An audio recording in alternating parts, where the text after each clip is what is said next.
Ian, could you tell us first what is crowdfunding? Put simply, crowdfunding enables a large number of people to contribute what could be a relatively small amount of funding towards a project. Funding is usually committed to an online platform, and the donations are then pulled together to fund a project. In the case of civic crowdfunding through MyParkScotland, money is raised for public interest projects such as public parks or green spaces through donations.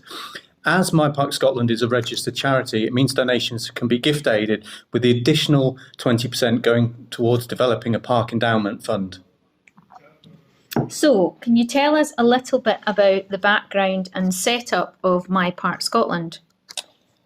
MyParkScotland works closely with Green Space Scotland, which supports the planning, development and sustainable management of green spaces and green networks in towns and cities across Scotland. MyParkScotland works to help people discover as well as support their parks and green spaces. We launched in May 2014 through original funding from the Nesta Rethinking Parks project. In the UK, funding for parks has been increasingly under pressure. MyParkScotland was originally set up as a programme to look at different business models and ways of working to help parks come up with new ways of bringing money into parks. We piloted for the first year in Edinburgh and Glasgow, but have since expanded to cover Falkirk, Fife and also national nature reserves across Scotland.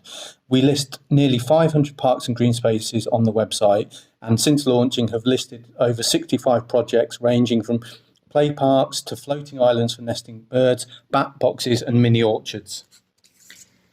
Can you give us an example of a typical crowdfunding project related to nature-based solutions?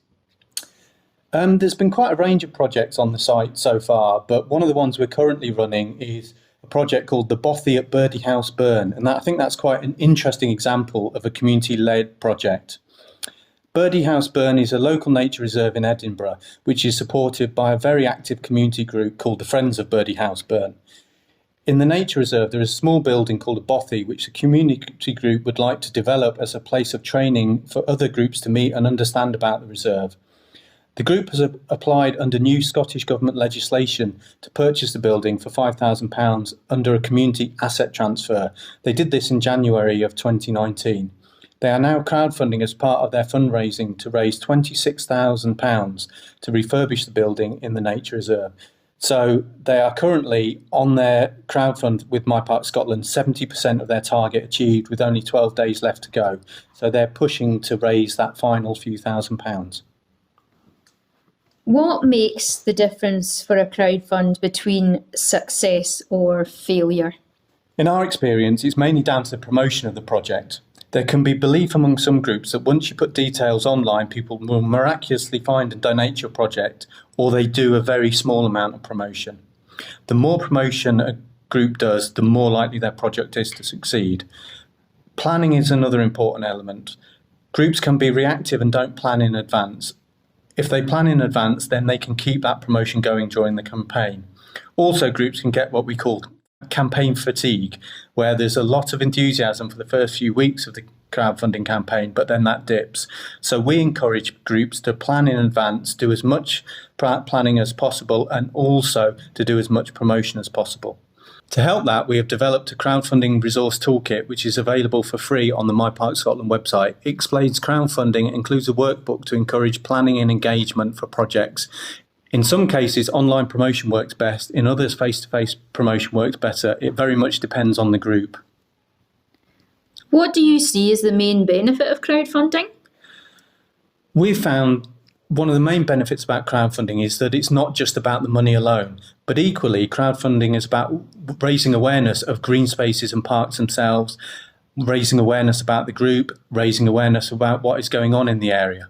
It's difficult to measure these kind of benefits, but we've had feedback from different groups that crowdfunding has led to recruitment of new members and new volunteers, for example.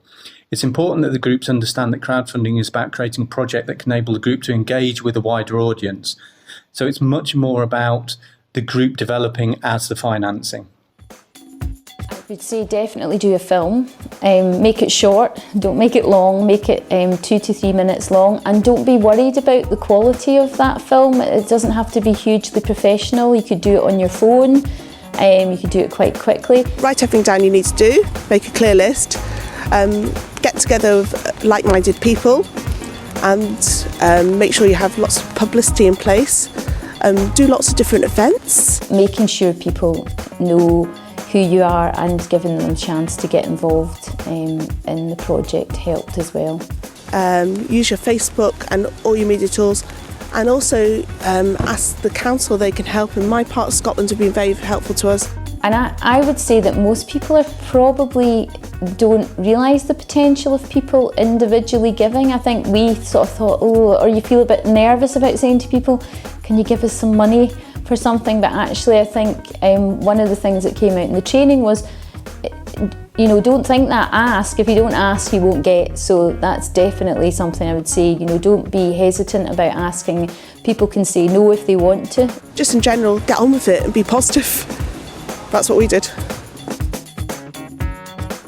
And have you any final words that you would like to add? I think the only final point I'd like to add is that at MyParkScotland, we don't insist that projects are completely 100% funded through crowdfunding. Crowdfunding for green spaces actually works best as part of an overall funding plan for a group. For example, to match public sector grant funding or business donations that a group may receive. In this way, crowdfunding can be used to top up or leverage other sources of funding for a much bigger project.